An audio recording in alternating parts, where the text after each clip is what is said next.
Hey, this is Courtney Starhart, and I'm here today with Megan Hunt to talk about cacao.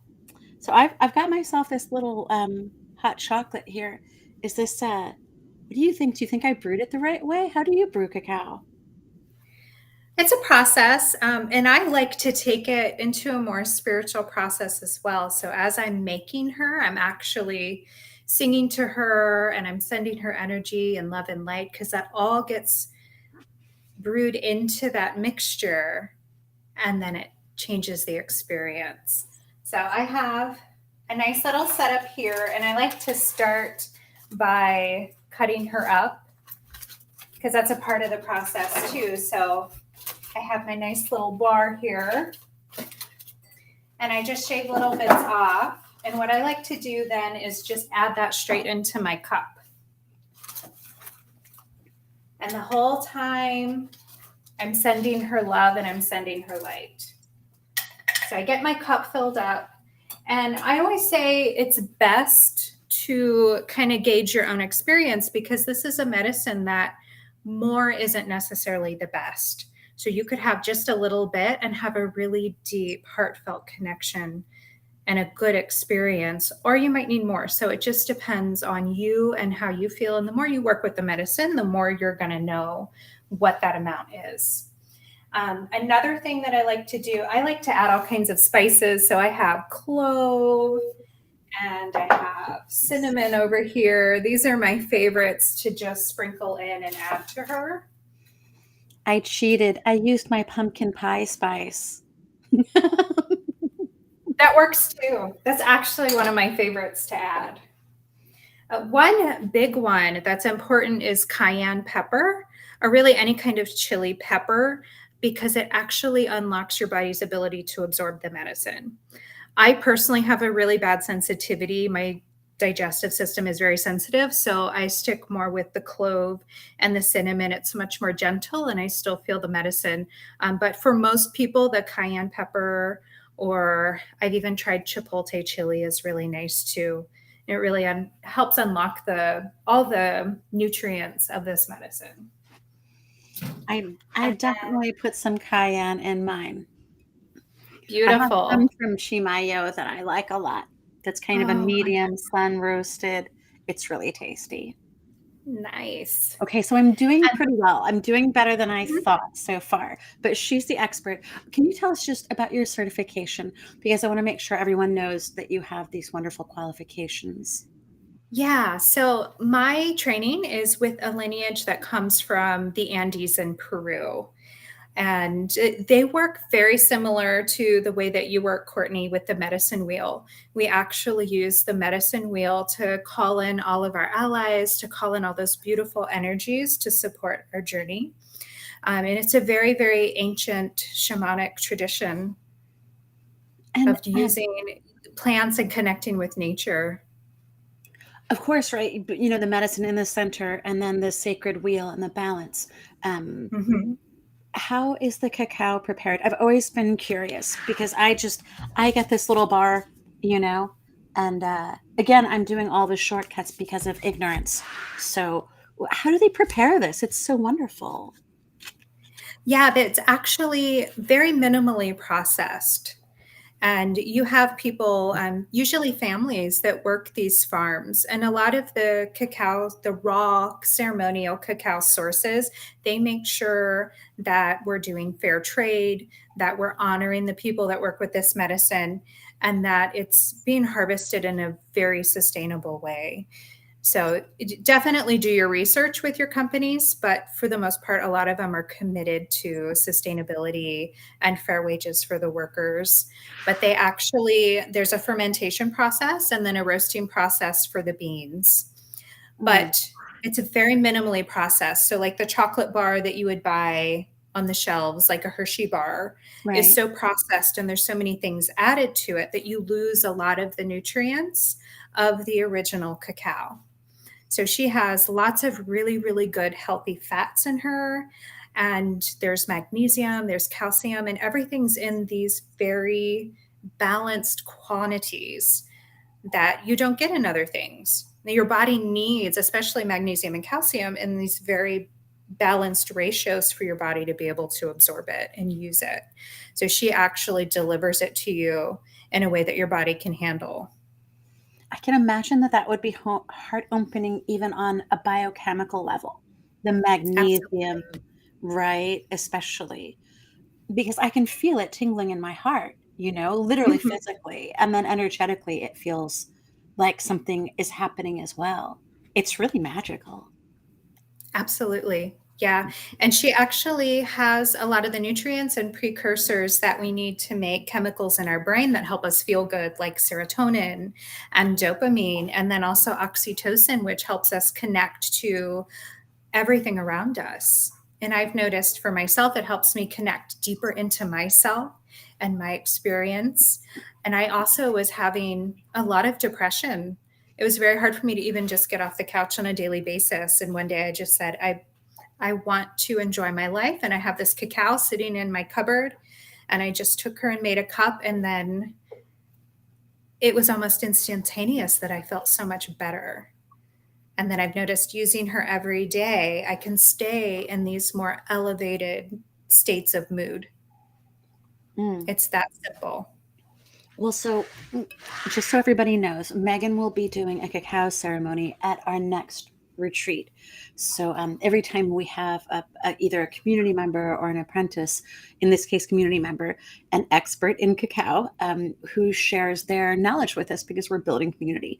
And so it's really exciting. We'll get up in the morning, we'll do our yoga and prayer and all of that. Then Megan will gather us. And what will it look like? Will we make the cacao together? I know we talked a little about this. Yeah, I would really like to do that. I would really like people to get involved in the process because that's a part of their journey too. And the beautiful thing about cacao is that it's something we can use on a daily basis for our own meditation, for our own practice.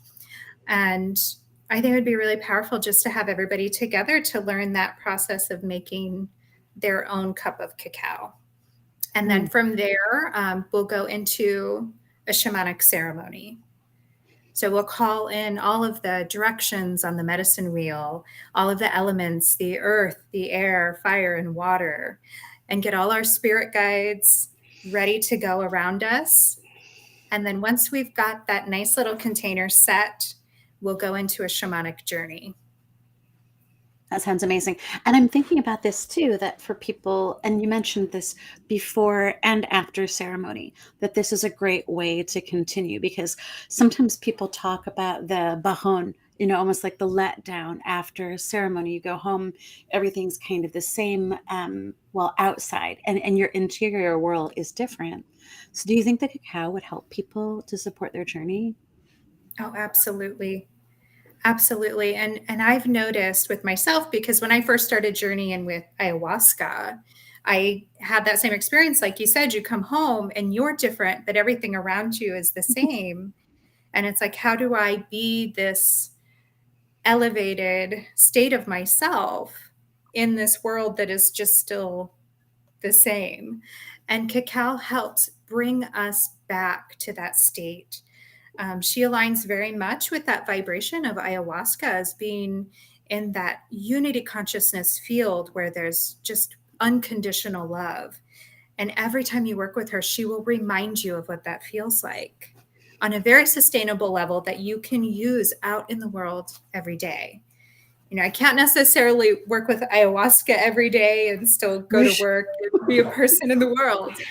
But with cacao, I can, and I feel elevated. And I've even noticed at work as a dental hygienist, I'm much more present for my clients, for my patients. I'm much more in a state of compassion. And dental patients, they need that so much. Um, but she's just been wonderful at keeping me in that elevated state where I can just radiate love to everyone around me. And that's what the world really needs right now: more love, more compassion. And also for those of us on the front lines, or in the trenches, so to speak, like working with people face to face, it can be difficult because their anxiety sometimes with us being empathic gets transferred to us. So I feel like the more that Absolutely. I can hold that energy and stay calm and grounded at the same time, the better I can be of service. And Absolutely. I really notice that that's what this is doing for me. I've replaced my morning coffee with mushroom coffee and cacao. And I'm finding I sleep better at night because I'm not having these spikes. And then I'm more calm during the day because I'm not cranked up on adrenaline. This is like a legitimate energy boost that's, like you said, sustainable, right?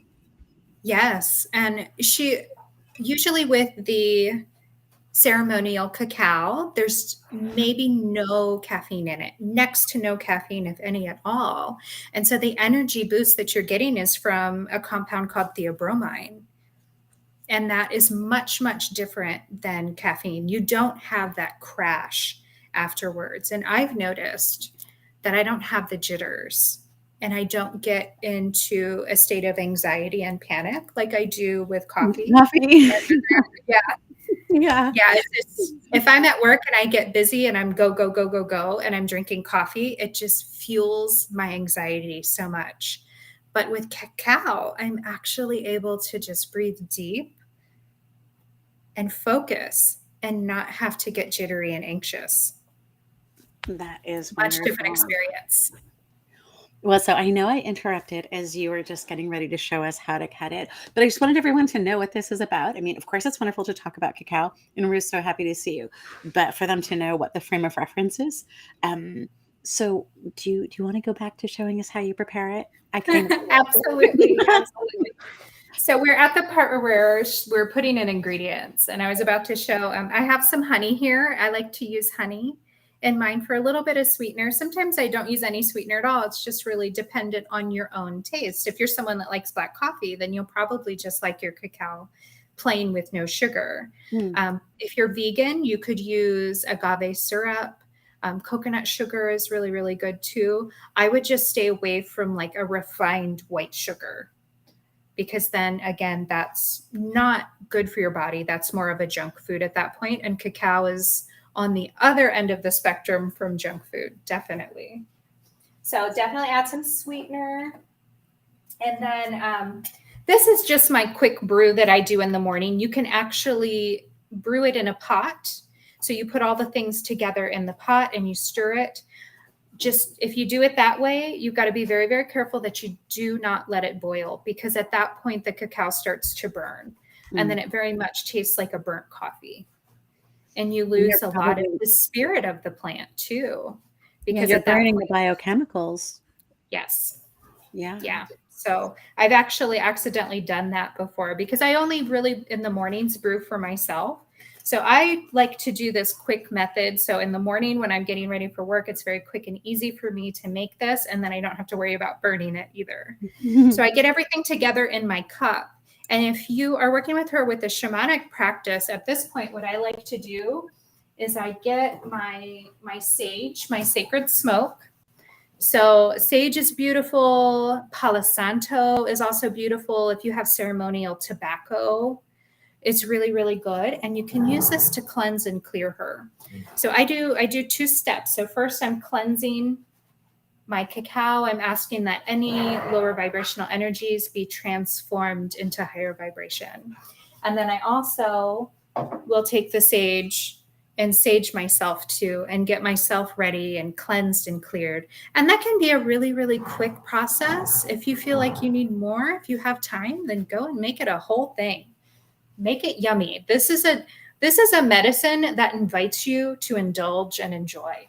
So do it. That So is a once I have wonderful her all part. saged, then I grab my water. And so I bring it to a boil and then I let her cool for a second and then I can add her in. Look how And usually beautiful this is. It's just so beautiful. The environment is really important in shamanism. This is the world where artists and creatives thrive, right? Because making things beautiful actually counts in shamanism. yeah, yeah, it's a The part whole, it's a part of whole the backdrop process is gorgeous. Yeah. and I've noticed with myself the more that I align my environment and the things around me with what makes me feel beautiful and good, then it changes the energy. It changes my whole practice.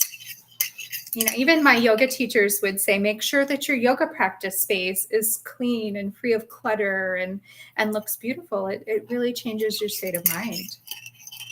Well, because All once you right. get into the medicine world, there's a fine line between the inner world and the outer world, right? Mhm. Definitely. Definitely.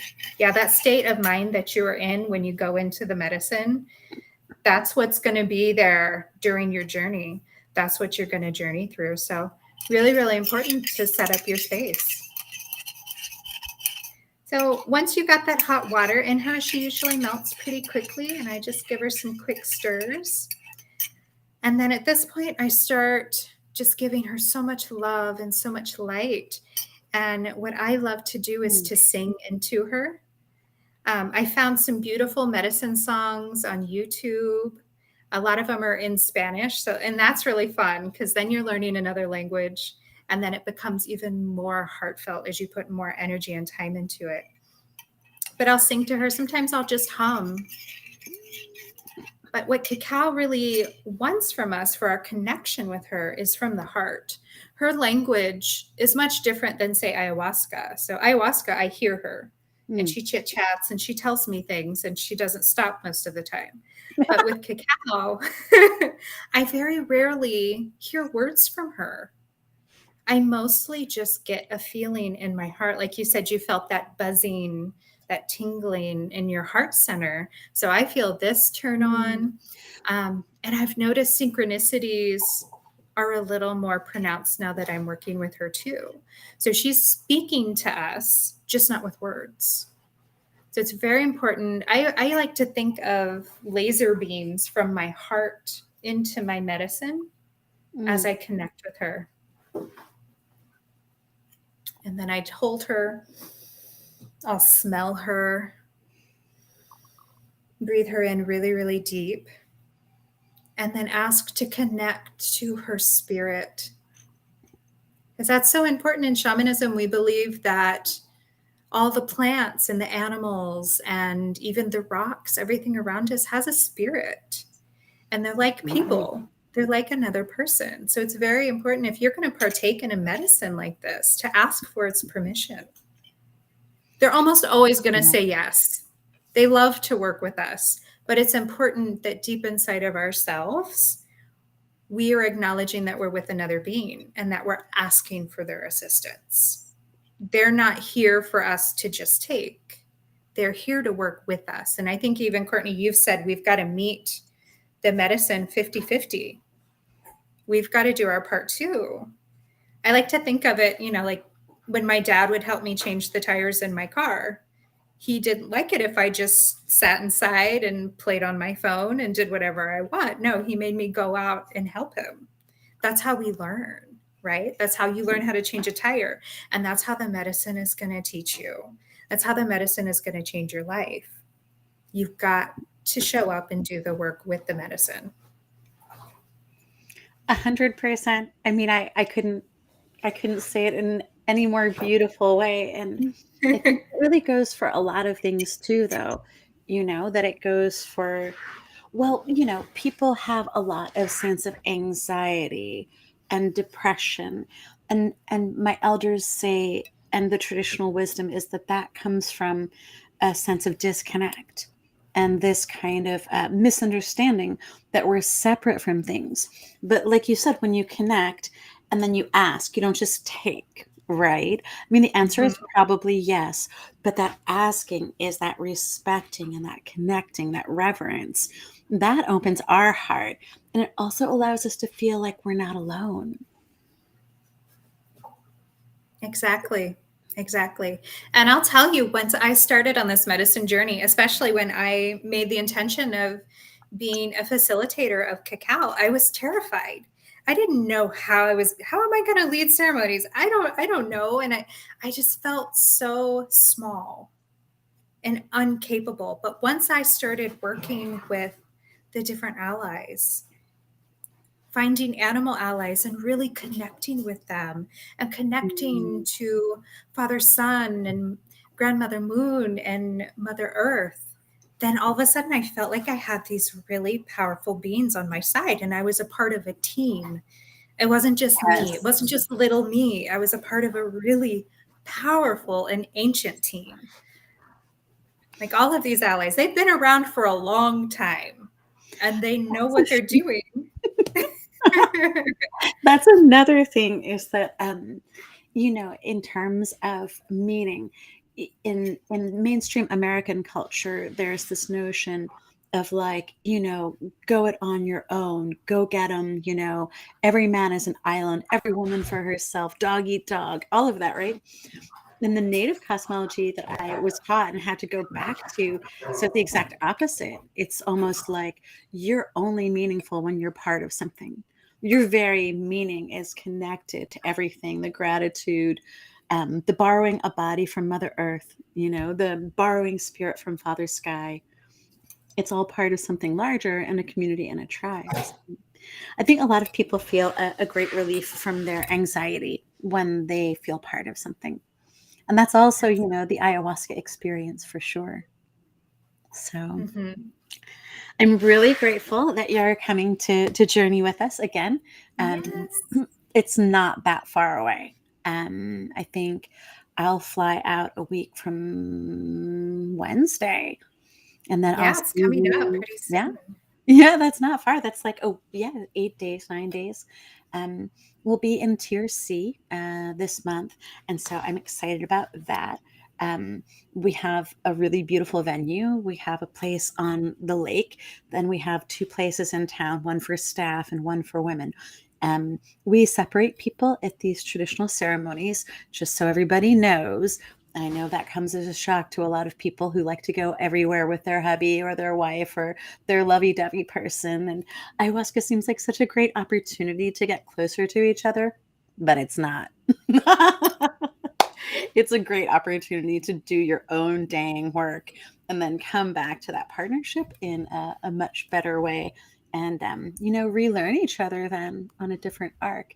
So I guess we say goodbye for now. I guess I just launched into that couples thing because of all the love in this little cup here. Maybe there's I some know, kind of right? connection in my mind. Valentine's Day, cacao, Mhm. love. Um, but yeah, And she releases that oxytocin inside of you, and so it makes you wanna connect with everyone around you, it really does. it is a beautiful healing feeling. Like mittens in winter or something like that. Mm, Or yes. kittens or puppies. I don't know. Maybe it just makes my animal body so happy and cozy. But oh, there's the oxytocin again, right? There you go. Okay, well, thank you for joining us. And I think I'm Yeah, going to end this stream.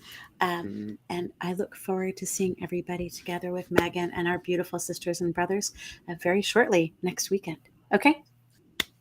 alright, thank you for having me. Thank you so much. I'm so excited.